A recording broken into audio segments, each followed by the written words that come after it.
It is time for Around the 412 with Smitty and Tyler.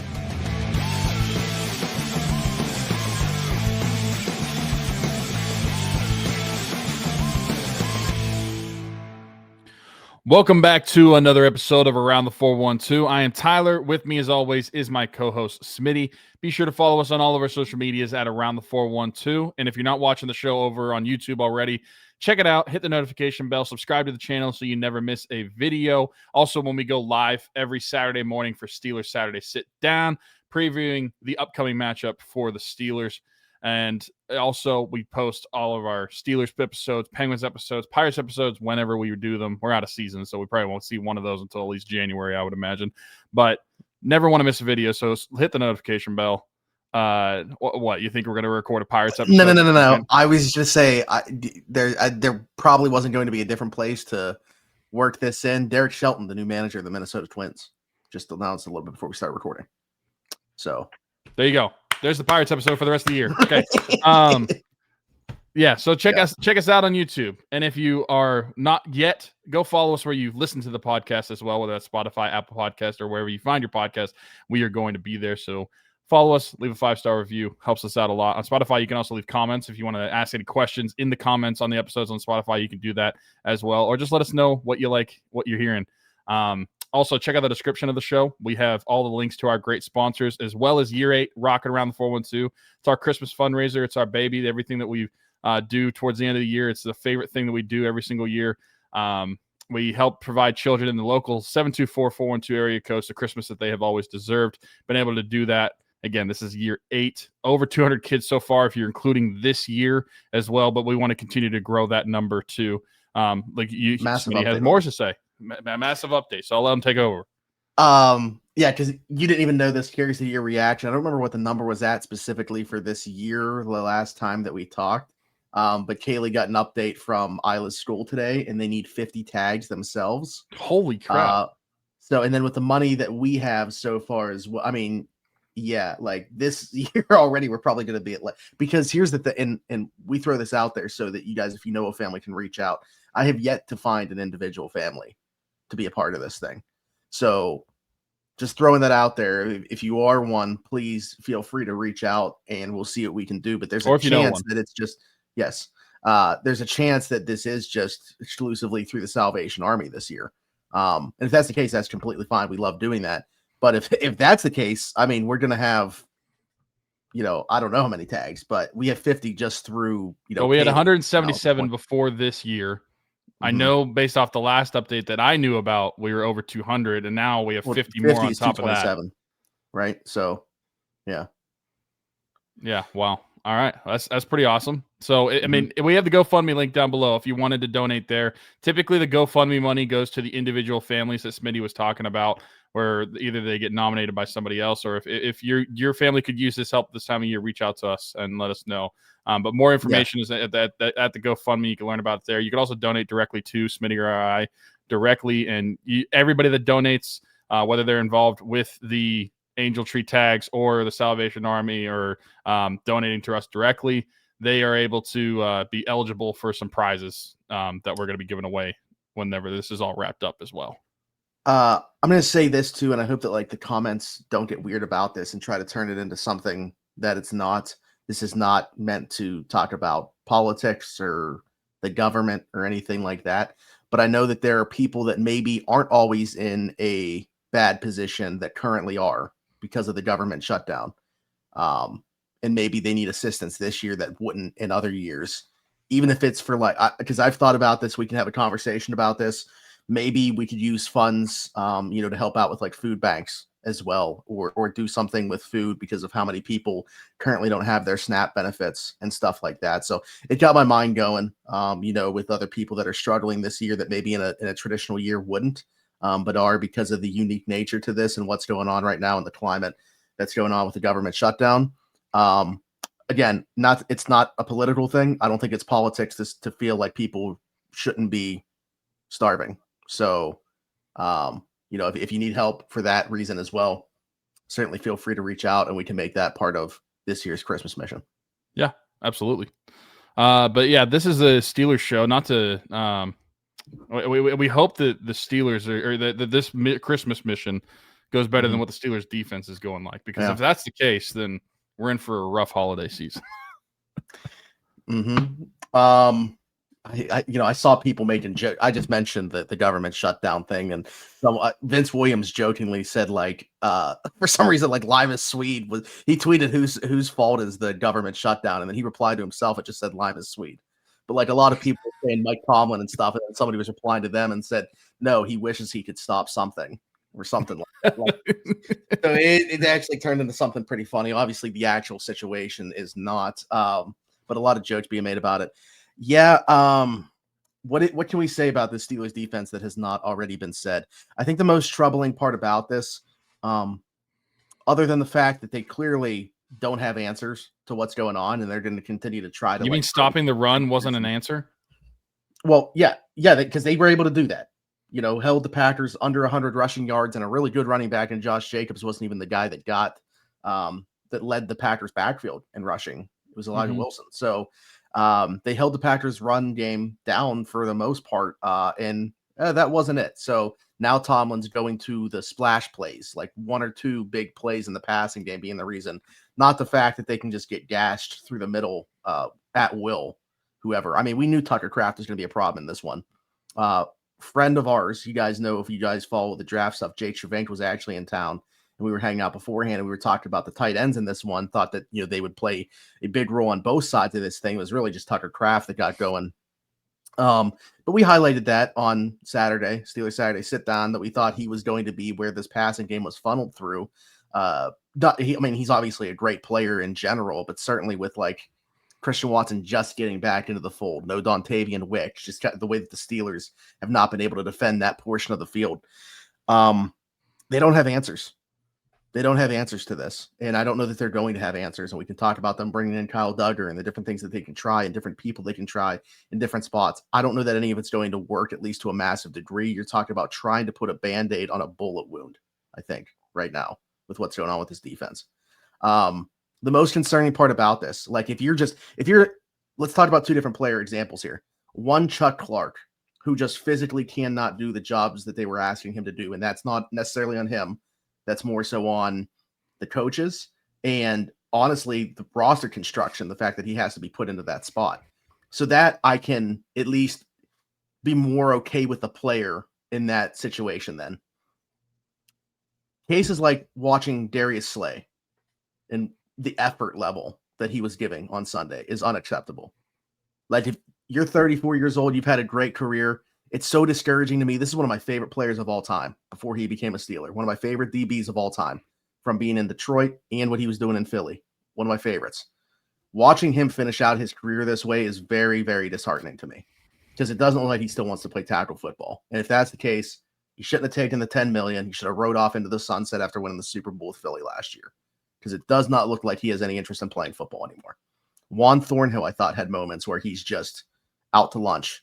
Doesn't have a care in the world while he's on the football field. Doesn't know that he's playing a contact sport. That's unacceptable to me.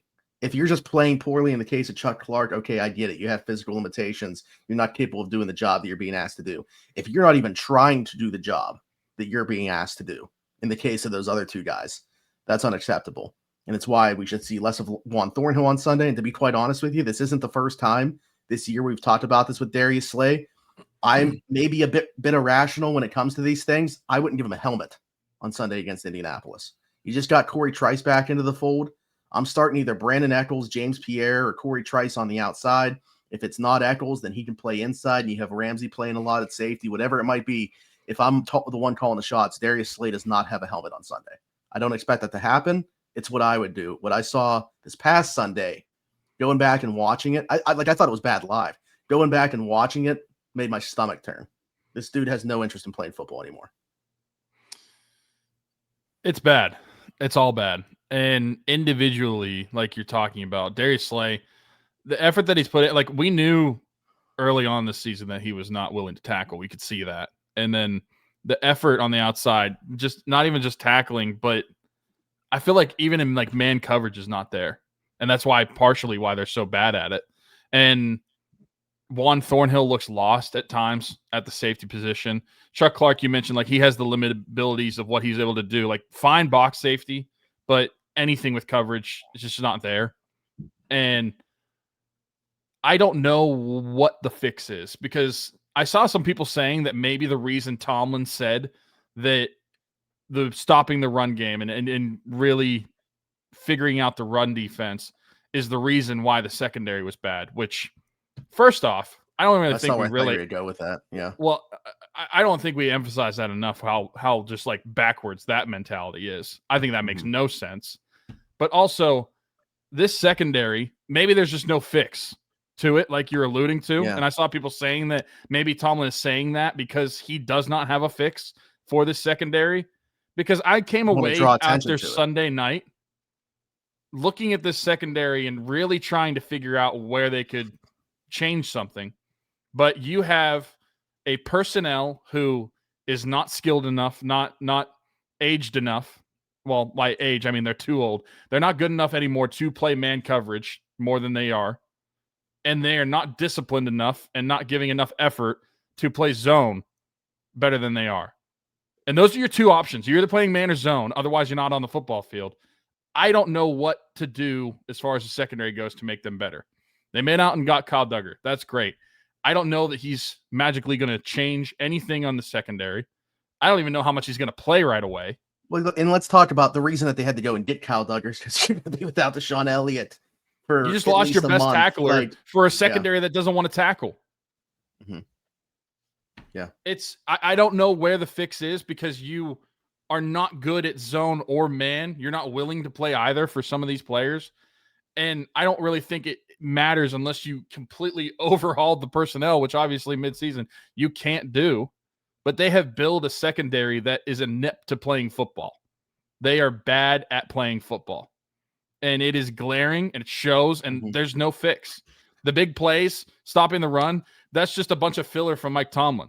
There's no excuse and no reason he has, because there is no tangible way to fix this. Yeah, I mean, I'm going to get on a soapbox. It's going to be a long rant. We're already 12 and a half minutes in, so certainly got to get to this ad first. All I'll say is right now, you look at the Steelers defense. There's two guys that I thought played well on Sunday night. One of them does have a shirt over GameChangers.com. That's Jalen Ramsey. Go get it if you want. Here's the ad. What's going on, everybody? Smitty from Around the 412 here. Got to take a quick second to tell you about our friends at Game Changers. That's their logo. This is one of their shirts. Best vintage t-shirts in the game. Doesn't matter if it's sports, music, movies. They got you covered with their designs. Over 5,000 different designs in that catalog over there. GameChanger.la or Pick6.la. You'll save yourself $10 when you use the code AT412 on your order. The link is below to both of those sites. Go check out their entire catalog. Again, 5,000 different designs. If you go with the black or the white, it'll be true to size. If you go with the pepper, which I'm wearing right now, or the ivory, they'll be a bit oversized. It's a heavyweight material. Beautiful stuff. Go check them out. And again, save yourself $10 using code AT412 at checkout. This is why it's so frustrating that I get why there's a lack of transparency. I feel like there always is going to be in terms of what Tomlin says and what's actually taking place. But when the fan base, they're just looking at the result. You're pissed off. I get it. You see just the result, but you don't know what you're mad about. You don't know why you're mad. You just know you're mad because this team is not winning right now and they're not performing at the level that, one, they're paid to, and two, they should be. This is a defense that has been what has carried this team for so long, which is why they're paid the way that they are. And now they're the detriment to it. They are why that an offense that is overachieving isn't running away with this division. If they had the defense from any of like the last decade, they're comfortably in first place, and I don't know that anybody would catch them. Less than halfway through, we could be saying that right now, that this team has already put a clamp on the AFC North because of the injuries to quarterbacks in the division. Mike Tomlin is obviously the one that has to take blame here, because despite the fact, and this is what I go to people not knowing necessarily what they're talking about, you're getting the end result. You're getting to the end place that you should, but you're not getting there in the correct way. Mike Tomlin, I'll say this with 100% conviction, is not calling the plays defensively. might be his philosophy. To be honest with you, the philosophy goes beyond Mike Tomlin. It was here prior, but it's his defensive philosophy in theory. TA, while holding the iPad and holding the call sheet, you would think is a good indication that he's the one calling the plays. People still don't know that. The reason that Mike Tomlin is to blame here is because he's the one that put this roster together. This is his roster construction, and this is his deployment of the players. They basically said, let's do everything different this year, finally. We don't want to be a bend, don't break defense. We want to be able to man up against the Cincinnati Bengals in our division and cover those guys. We want to be able to stop the run while also doing that. Let's go out and find the personnel to do it. And look how it's gone. It's failing miserably to the point where this is the worst defense right now under Mike Tomlin ever. And I think the indication of when a coach is doing a bad job is when the roster is underachieving what it looks like on paper. I think there was a misconception for a long period of time under Mike Tomlin that the roster was better than it was, because I think for a long time, Mike Tomlin was largely overachieving as a head coach based off the rosters that he had. This is underachieving dramatically with the roster and the talent level that he has right now. I'm not necessarily saying it's time to fire Mike Tomlin, although I'm probably more indifferent now than I've ever been. But I'm saying that is, to me, the indication of a coach not doing a good job, is when the talent level is underachieving where they should be. So while I think people are ultimately getting to Mike Tomlin being the reason for the blame, I don't think that they are taking the right path to get to that end result. I can understand that. I ultimately, and I don't think that it really matters how you get there. Like, Tomlin has no answer for this, and there is no answer in sight. And you said it, like, this is the roster that he created. So, like, he is the main problem for what is going on right now. Yeah. And I do want to mention, before I forget, I don't want to cut you off, but I'll promise I'll forget about this if I don't say it now. Right before we went and I played the Game Changers thing, I said I thought two players played well. One of those guys is, to me, the one that they went out and got in Jalen Ramsey. I thought he was very good in this game, and I thought that it was a nice bounce back, because I know that there was a lot of concern after that Cincinnati game. I think what we learned is he can't match up man-to-man on the boundary against, like, those elite talents. But, like, Jamar Chase is one of one. You're not going to be playing those guys every single week. I think he could still play zone on the outside. Maybe he could even man up some guys on the outside, and certainly can play inside and then do the safety stuff. I still think he's a super good, super valuable player. And Peyton Wilson, I thought, was bounced back in a nice way as well on Sunday night. Outside of those two guys, you could rip anybody on defense, and I'd agree with you. But go ahead. Yeah, I mean, all I was saying is that Tomlin is for sure to blame for the roster construction. And regardless of who's calling the plays on defense, I think that we're both defensively, because it's his philosophy and because Terrell Austin is preparing the defense, like, they are both to blame. And I don't know how to walk away from this game feeling good about the Steelers season moving forward. Because I was the one that thought they would win this game. I genuinely did. And I walked away from That's this. the thing. They're not even winning the games that the games that they normally do, even though that they shouldn't, which has been another Tomlin staple. It's just not happening. And this is why, like, I know neither of us are really a huge proponent of, like, planning at the schedule ahead of time, like trying to go game by game, because the NFL schedule is very fluid. And well, we both would have probably said they're going to beat the Colts on Sunday, and I don't know that either of us are going to say that on Saturday. Exactly. Yeah. But knowing what we know now and looking at the schedule ahead for the Steelers, I don't know that this is going to be a winning season anymore. And maybe that's a little dramatic to say, but looking at the way this defense has performed, 30-plus points in 4 of the 7 games, this is, you said it, the worst defense that Tomlin has ever coached. They should be at least 5-2 right now. But you are knocking on the door of giving up your division lead to one of the Bengals or the Ravens, because eventually Lamar's going to come back. And despite Joe Burrow not coming back, the Bengals, for some reason, got Joe Flacco, and who knows how that's going to turn out. but you should be running away with it. I just don't see how that's going to be the case. I look at the Steelers schedule moving forward, and I saw that someone talking about how they legitimately could go like 1-6 over their next 7 games. I'm like, looking at the defense, the way that they're playing, if they continue to give up 1 million yards a game and continue to give up 1 million points a game, I genuinely don't know how I can look forward. And if I were to go game by game, talk myself into this thinking the Steelers are for sure going to win any of these football games. It's always a toss-up in the NFL regardless. And so that's why like scheduling out the season is tough as it is. But knowing what we know now, 7 games in, I have no idea where I see the Steelers going from here. Because regardless of how good the offense is going to look, and albeit the offense has looked good, and that I think that is the most damning part about all of this, is that this would be so much easier to swallow. The way the Steelers are playing, the record being what it is. I mean, they're still a winning record, but like not running away with the division given the circumstances, it would be such an easier pill to swallow if quarterback was still the problem. And quarterback, out of everything on the team, is probably the least of my worries, which is completely ass backwards from what it has been the last 3 years. And I just don't see an end in sight for this defense. We've talked about it for 7 weeks in a row now. They've had 2 solid performances out of 7 games.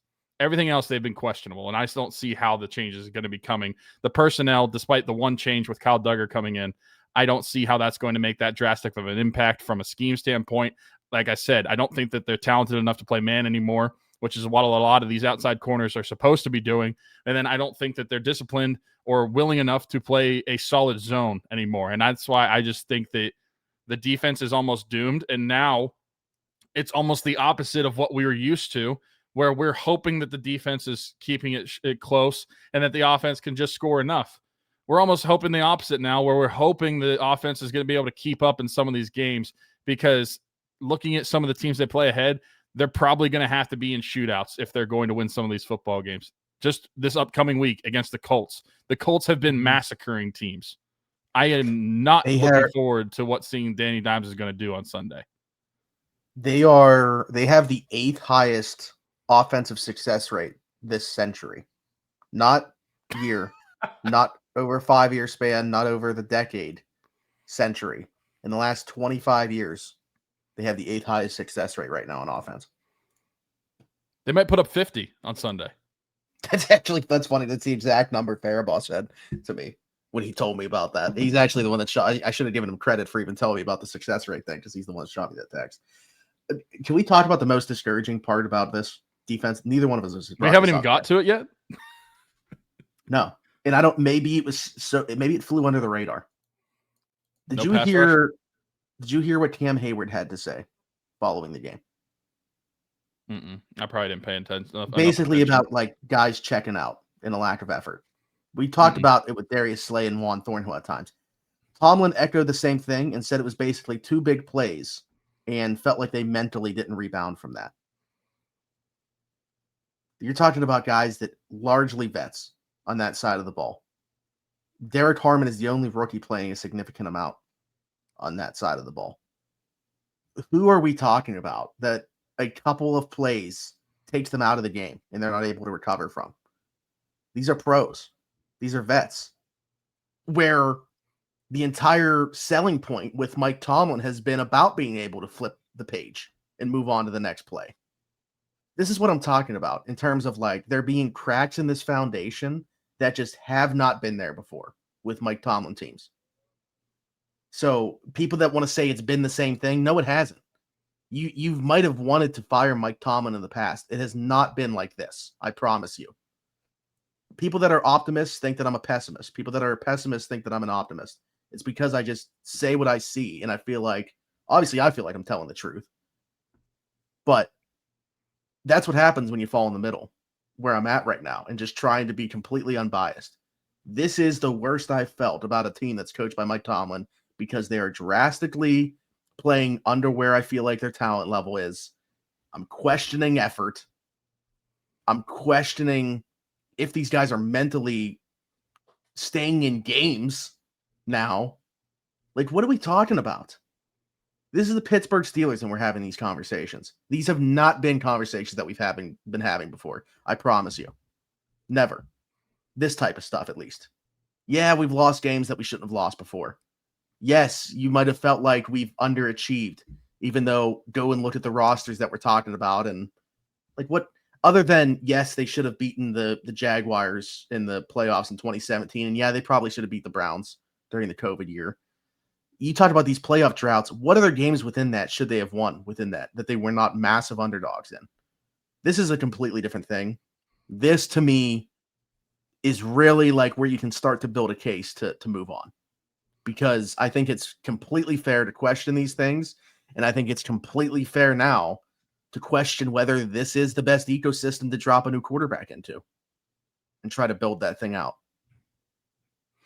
I was talking to somebody after the game and kind of going along similar lines of what you're saying. I felt as if after that game, and I had felt this for a while, and I think it's been just kind of escalating on itself, but I do not think the Pittsburgh Steelers have the allure of what they did before. I don't think that they play football in the Pittsburgh Steeler way, if you want to use that type of saying. But yeah, I look at the way the team is running right now, from top to bottom. Let's face it, Art Rooney II, he's an awful owner. I don't care if that's like blasphemy saying that the Rooney name, because he has the Rooney last name, he's a bad owner. So from the very top, your organization is already being run worse than it has been in the past.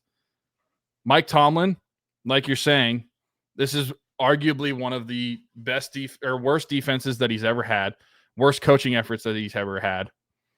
And you look at the play that you're seeing on the field, even in those years where you got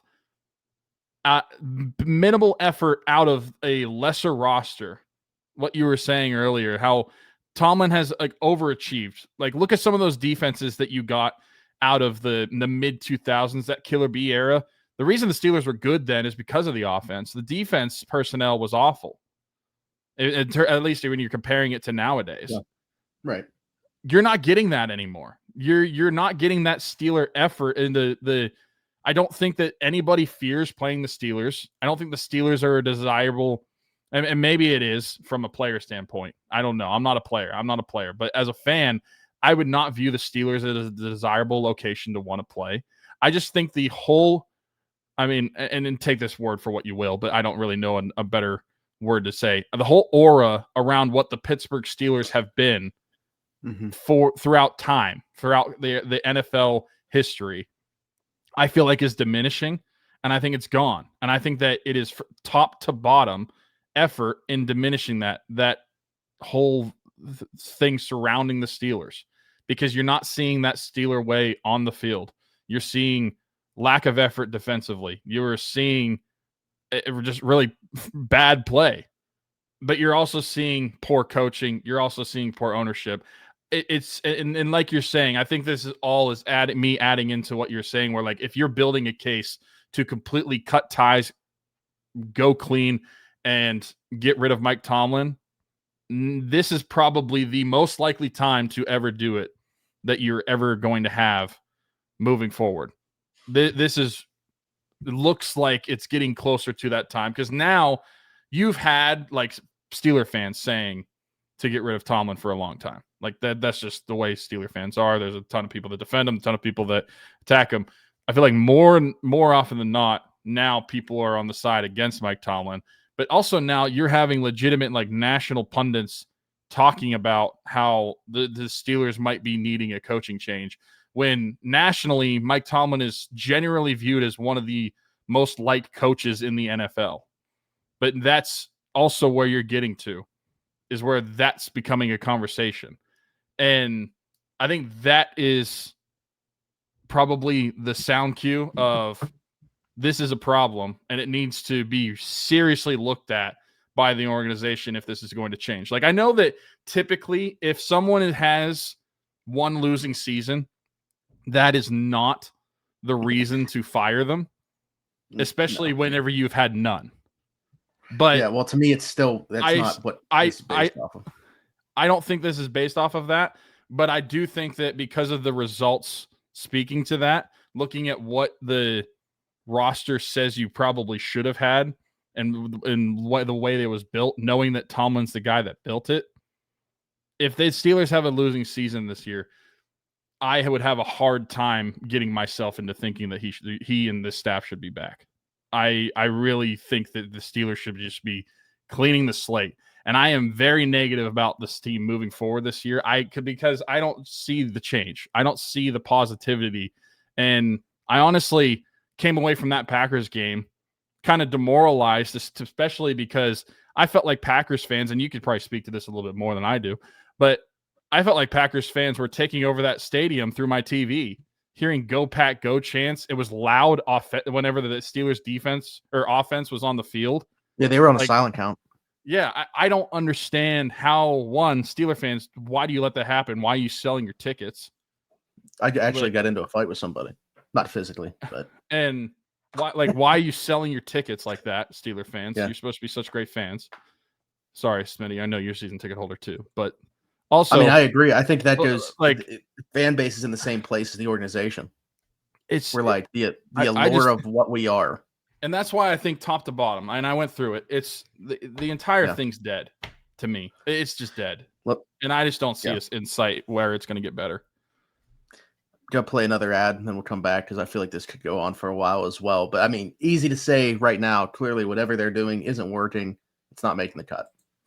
What's going on, everybody? Smitty from around the 412 had to take a quick second to tell you about our friends at Keats Barbershop. That's Keats Barbershop, 401 Burkage Way, Suite 2 in Beaver, PA. Download the app, The Cut. Book an appointment with Christian today, or you can do a walk-in with Tony or Ashley. Again, download the app, The Cut, to book an appointment today, or they do take walk-ins as well. Could not imagine going anywhere else. Old school vibe in there. Check them out.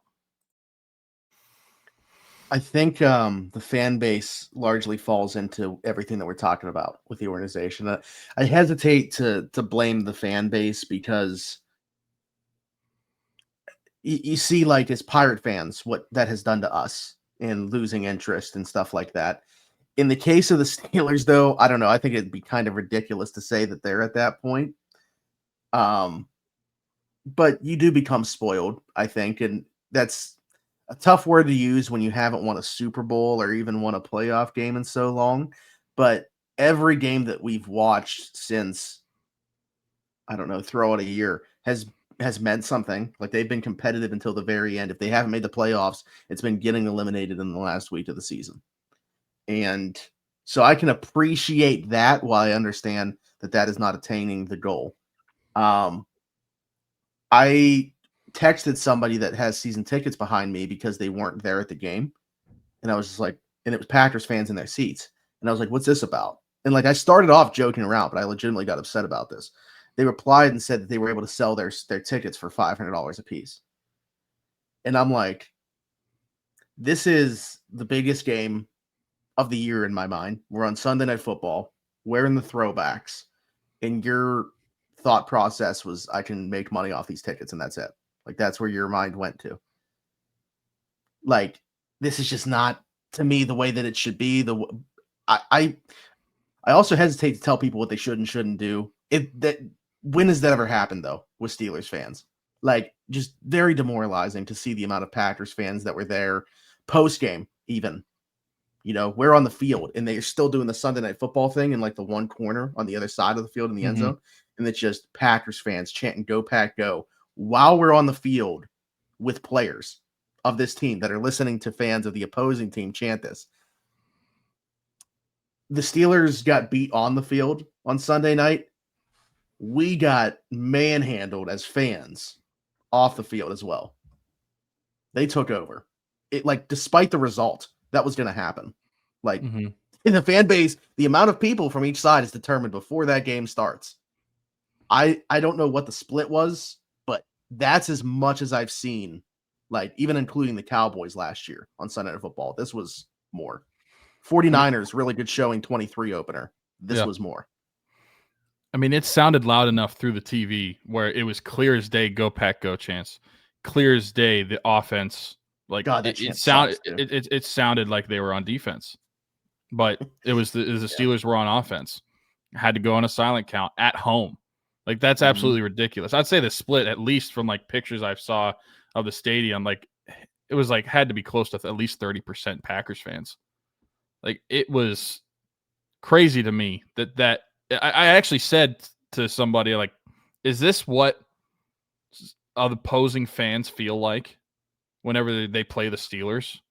Because typically the Steelers are the team that takes That's over another thing I'll their say. stadium. I taking a shot at Steelers fans probably wasn't the right thing to do there. The ones that are at the games, have the tickets, and end up selling them. Out of town Steelers fans that are going to away games are awesome because they have the ability to do the same thing, and we've seen them do the same thing that the Packers just did here. Mm-hmm. Where do you fix this? I mean, and I don't mean just like the fans. I'm talking about the entire thing, right? The organization, the season, the defense, like everything. How do you fix this? Because I was really thinking about it, and it's like you were saying with the Pirates. Like, I don't think the Steelers have gotten to that point. Like, they're not even close to that point. The Pirates are the Pirates, and they will always be the Pirates. But I came away from that Packers game so demoralized. And the amount of Packers fans being there, and I wasn't even at the game. I was sitting in my living room in Broken Arrow, Oklahoma, listening to those fans, watching that game. I came away so demoralized after that one. And like I said, we've said before, like, we have, I feel like, gotten pretty good in our older age now that, like, we don't let the highs of highs or lows of like these games affect us in our everyday life as much. But as far as just being a fan and actually being invested into the team, it's hard for me to come away from that game and saying that I really care what they do on a Sunday to Sunday basis now, or like as much as I probably should going into the season, because it's almost like I understand what the expectation is now from what I'm going to get on everyday Sunday. And if they overachieve, that's great. But it's almost like that game created a baseline for me. And maybe that's just because we're coming off of the last 2 weeks, the way they lost in Cincinnati, and then also pretty much the way they lost that game on Sunday. I'm coming away from that almost like it's hard for me to get excited about this upcoming Sunday, knowing they're probably going to get their teeth kicked in by the Colts. It's going to be, I mean, so, like, what's the point of Steelers Saturday sit down if we give away predictions on here? So I don't necessarily want to do that. No, don't do that. Don't do that. I am curious as to how things could flip if they were to win on Sunday. Somehow, some way, win that football game against the Colts, and the way that the conversation would change. It shouldn't, because I'm not sure that it changes much big picture, but it's something we've seen happen in the past.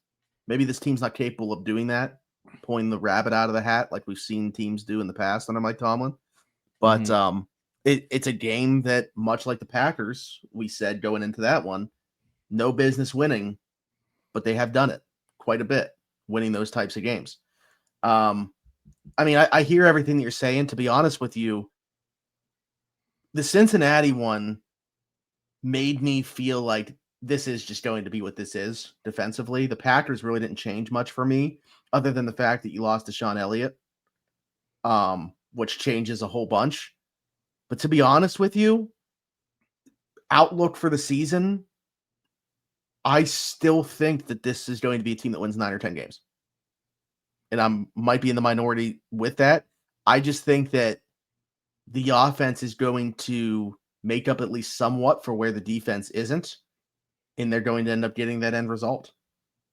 Like, I don't think this is a team that's suddenly going to bottom out for their deficiencies on defense. I really don't. Even if they're not able to mask it with Duggar and more Peppers and whatever they decide to do at corner, whatever it might be, that unit's going to be that unit. There are certainly going to be weeks such as the last 2 where they get exposed, and maybe this upcoming one as well.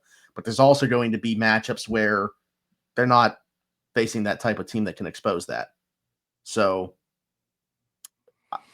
I don't know. I don't know that a whole bunch changed for me on Sunday night, I guess is what I'm saying, other than just this is clearly a big picture problem with the defense. Mm-hmm. Yeah. I mean, I have a hard time envisioning them not having to win in a shootout in a lot of their games moving forward, looking at some of the opponents. and unless the team is not adept to where they're going to win offensively like that. But even in like the Packers, like if you have, we have the one seen that's from been the real Steelers. curious to me is Buffalo, because James Cook has been awesome as a running back. Josh Allen's having a weird year. Like to me, like he's still top 3 in like MVP odds right now or whatever. And I'm saying he's having a bad year, but it just looks really weird. He's just playing kind of reckless, which like kind of has been his thing. But I feel like the last couple of years he's taken better care of the ball. But he also doesn't have any receivers. That's true. He also doesn't have like any receivers that scare you right now. I'm curious as to how that matchup's going to go, if they are able to at least somewhat limit James Cook, but that's like a big if because he's awesome. And the Steelers, you never know what you're going to get from their run defense. But I mean, I definitely hear what you're saying. I mean, obviously Cleveland, Baltimore, the last time we played them, we saw what happened. Last 2 times we played them, we saw what happened. And as far as we know, they'll have Lamar Jackson by then. Chicago, we'll see. Cincinnati at home, not in Cincinnati. Does that change much? I wouldn't think so. Miami stinks. I don't know. I'm just saying. I still think ultimately this is. I think my prediction is definitely coming down. I predicted 12-5. I definitely don't think they're touching that now. Yeah. But I think 9-10, like that's still plausible to me. I just getting there a very different way. Yeah, than we would have thought. And like I said, this pill would be a lot easier to swallow coming out of these games if we could just say it was the quarterback position that was the problem. Not your talk about the offense, not your $160 million defense. We should probably talk about the offense a little bit, and we will when we come back. But first, I'll tell you about our newest sponsor, where you can get all of our merch at over at Shop Yins. What's going on, everybody? Smitty from around the 412 had to take a quick second to tell you about our newest sponsor, Shop Yins. A lot of people have been asking me about around the 412 merch. We got it. Down below is the link, shopyins.com. Save yourself $10 off a minimum purchase of $30, which is basically like you're just buying one t-shirt if you're over there right now. Orders of $75 or more also get free shipping. And while you're over there, don't just check out our Around the 412 stuff. Taylor's got Penguin stuff, Steelers stuff, Pirate stuff, a bunch of good stuff always coming out.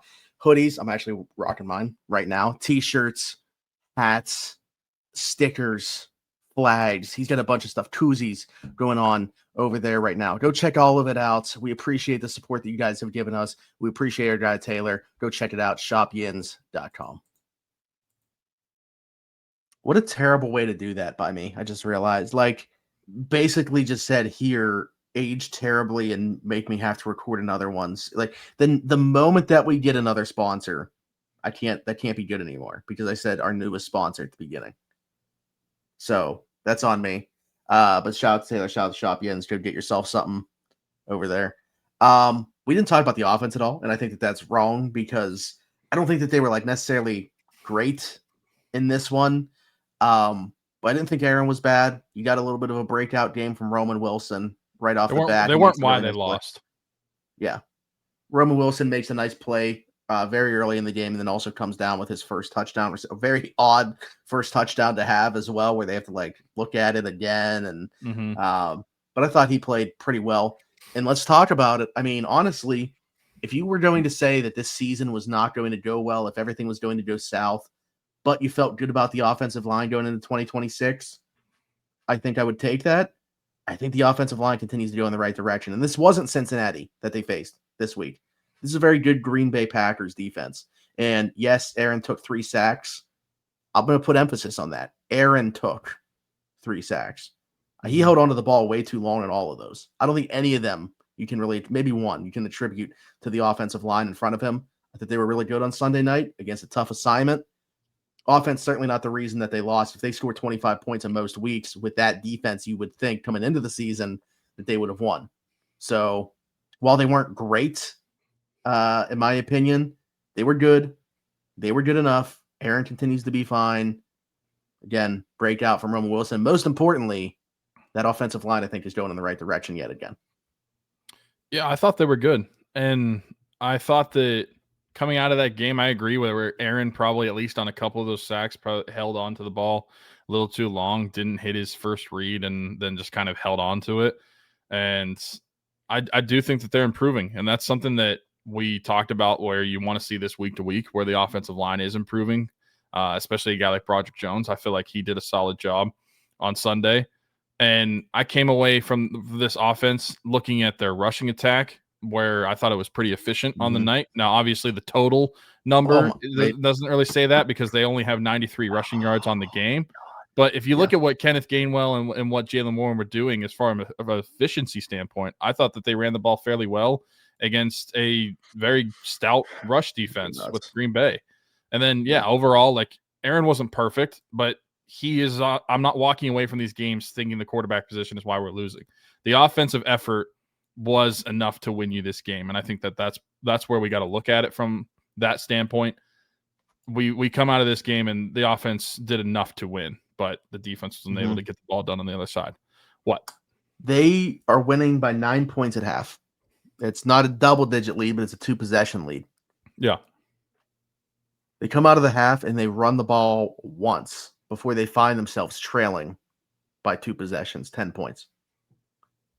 The offense, like we've said, not the reason that they lost, but what the hell is that?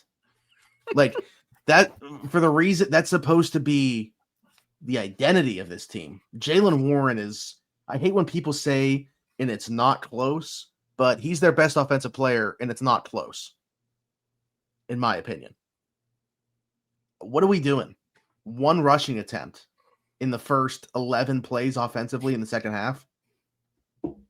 I mean, why? What was the and I would, like, you can't even just, I guess, say 100% on Arthur Smith there, because Aaron's got the freedom to check the different stuff. So if he sees something, he's checking out of a run play to a pass play. But, like, really, it's not even like the game was dictating the way that they're calling the plays until the fourth quarter anyway. They weren't trailing.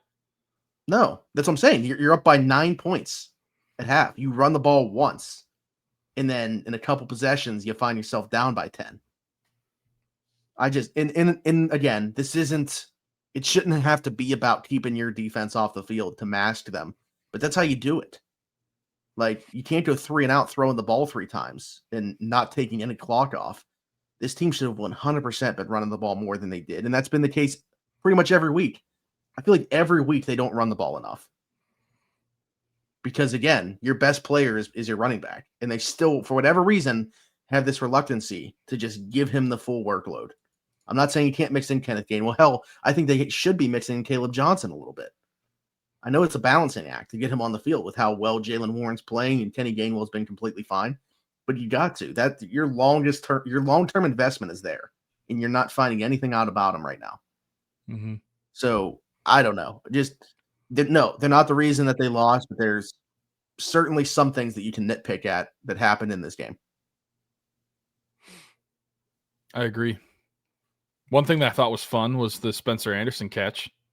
Yeah. Early on in the game. Looks like he might be starting. Isaac said, dealing with the pec string.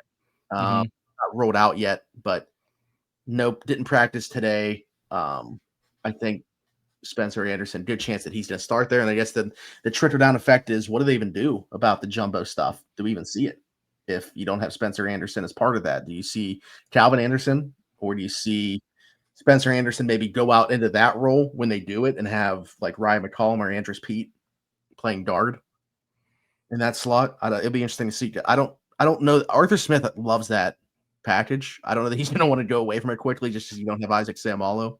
We'll see. I don't know how they go away from it because they run it so much and so well. If you want to keep, that's one way to just, man, take the air out of the football in this game against Indy. Don't keep their offense off the field as much as you can. Like, I don't know how much success you're going to have running the ball, but you got to find out early if you're going to be able to run the ball on that defense. Because if you can limit their possessions, man, win this one 13-10, and no one's going to have a gripe about it. I wouldn't mind if they ran the ball every single play the first 2 offensive drives. Don't even throw it. You know Aaron's not going to do that, but I know Aaron's not going to do that, but I'd be perfectly fine with that. Yeah. I guess the last thing to talk about, other than them, we ended up mixing in Kyle Duggar being brought in throughout that anyways, but the Steelers did send a 6th-round pick to New England for Kyle Duggar in a 7th. Sean Elliott getting hurt, needed to bring in somebody. I think he fills a lot of that role. Man, he has not been the same player since that tightrope surgery he had on his ankle. Apparently it was like misdiagnosed, the ankle injury. So he was like playing with a sprained ankle for a while that he should not have been playing on. And then eventually had that tightrope surgery that I'm not going to say common now, but we've heard it a few times. The Steelers fans, obviously, we're familiar that that's what Kenny ended up getting after that Cardinals game where he suffered the injury in 23. But he hasn't been the same player. I think he's more limited now in coverage than we've seen him be before. So he'll play in the box, and you're going to ask Jabril Peppers, Juan Thornhill, some combination of that to be able to do the free safety role. Or Jalen Ramsey as well, I guess, could, depending on what you're going to do with Echols, Slay, Pierre, Trice, if he's going to be able to get in the mix coming back now and practicing. But I'll be curious to see how those moving pieces work. And I can't say that my expectations are high for the way that it all comes together. But again, it's throwing a different dart. So I can't blame them for trying something new, assuming that it is hopefully Duggar and Peppers that we see more of on the back end of things. And then MVS. Marquez Valdes-Scantling, who obviously has the history with Aaron Rodgers, was reported that he was going to sign, but then it was put out that they're not going to do it until next week. And I have, maybe putting my tinfoil hat on here. My theory on this is the trade deadline is next Tuesday. I'm wondering if they are waiting to see what else they do. And if it's nothing, then he signs to the 53. If they sign somebody or trade somebody for somebody, and it's, a more impactful player, Jacoby Myers or Rashid Shaheed, they are obviously going to be on the 53, and they try to convince MVS to sign to the practice squad. And then if he chooses not to, goes on about his way. So maybe that's why it hasn't become official yet. We'll see if it does. But to circle back to the Myers and Shaheed thing real quick, was just talking to somebody today, and it was put out by Jeremy Fowler, and actually I think it was like a group of ESPN people. The Steelers are the name that they hear the most when it comes to receivers. So even after this MVS stuff, still certainly seems like they would like to do something. I'm still just because it's been so long, skeptical that they're going to meet the asking price of whatever it takes. But Jeremy Fowler, openly, bluntly said his best guess for where Jacoby Myers lands is going to be Pittsburgh. I struggle to meet that in terms of the optimism of it happening. I actually would guess probably Shaheed before I would Myers, just because of acquisition cost. Mm-hmm. But I've long been a Jacoby Myers fan. You know that. I like Shaheed too. I'd be fine with either one. But if this team lands Jacoby Myers, I know everybody's going to make the joke, does he play corner? No, but he gives you another piece of the puzzle, and hopefully your offense can just stay on the field forever, and your defense doesn't have to play. That's actually what I quoted the tweet when I saw they were signing MVS. I said, can he play corner?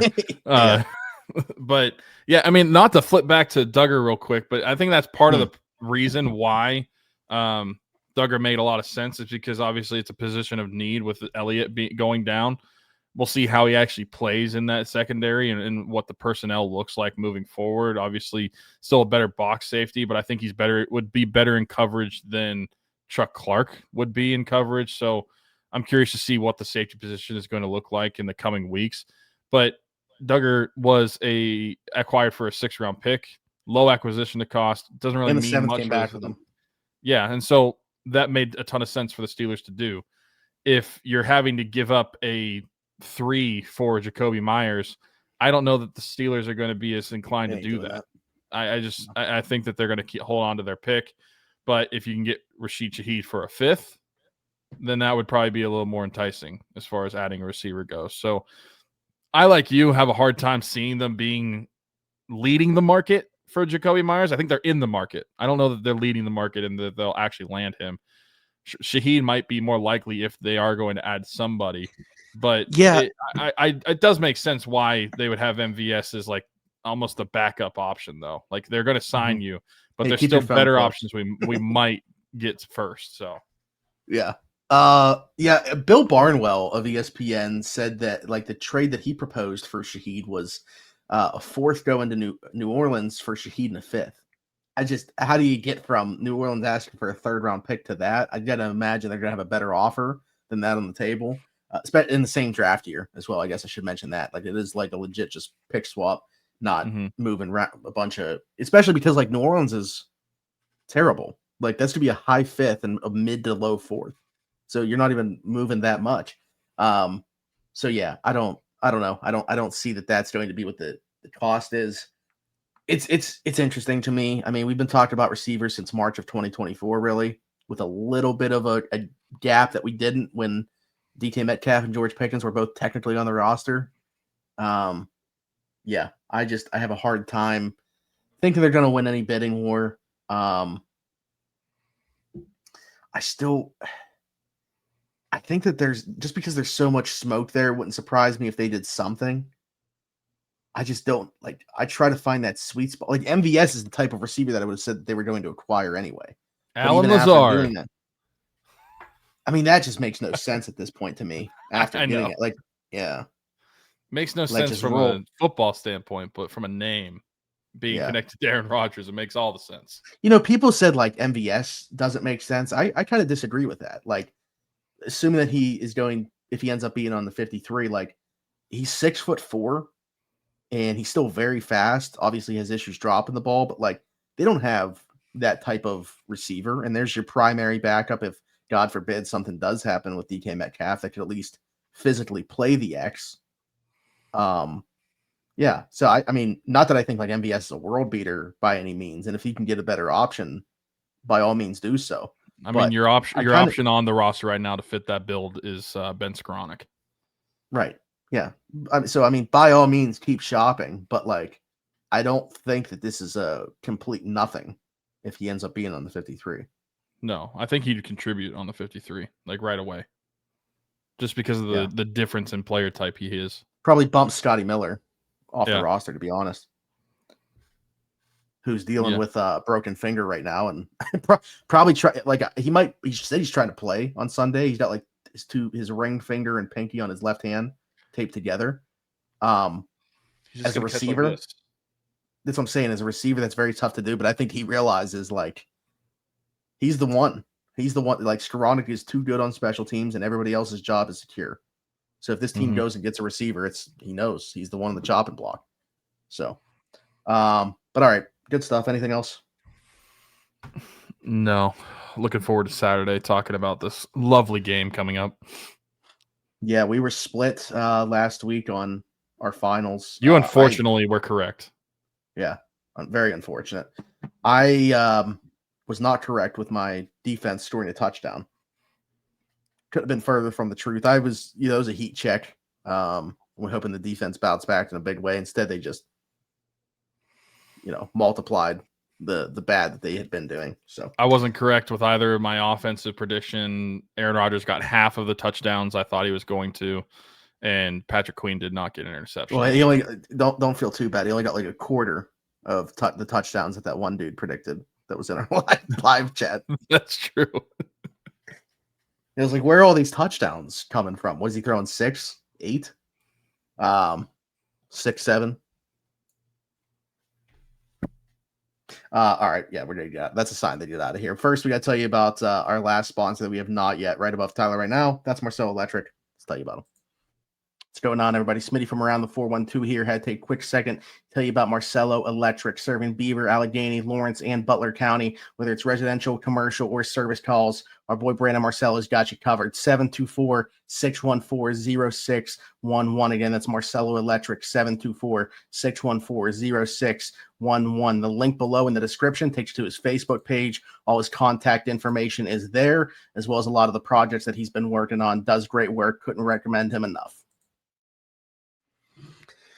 All right. We've talked about the Steelers enough for now. We'll be back in a couple days to do it again on Steelers Saturday Sit Down. Be sure to have the notifications on so you know when we go live.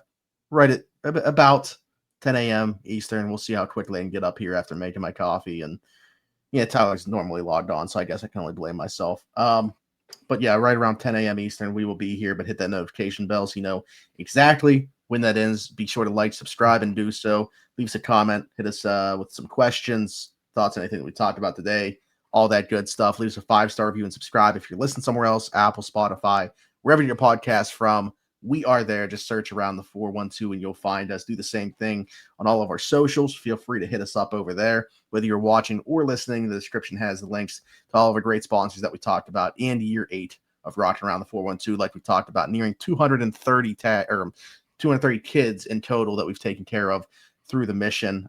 50 tags this year already. Pretty crazy to think about through the Salvation Army. So very thankful to them and everybody that's involved with this mission. If you get involved, if you donate, you'll be eligible to win some great prizes. Penguin tickets. We're going to talk about the Pens here right after we wrap up here. And hey, maybe it's going to be a better experience than we thought it was going to be going to a Penguin game. The tickets are going to be more expensive. It is what it is. Something signed by Pat Freiermuth, some game changer stuff, some Shopkin stuff. Let us know what else you might be interested in as well, and we'll see if we can make it happen. But yeah, you'll get that the opportunity to win that if you donate. At the very least, please share the mission. You never know whose eyes and ears you can get on this thing. And then, of course, shout out to all of our other great sponsors, which you can find the links to in the description. So yeah, for Tyler, for Smitty, this has been the Around the 412 Steelers show. We'll see what we're talking about next week on here. Until then, we'll see you.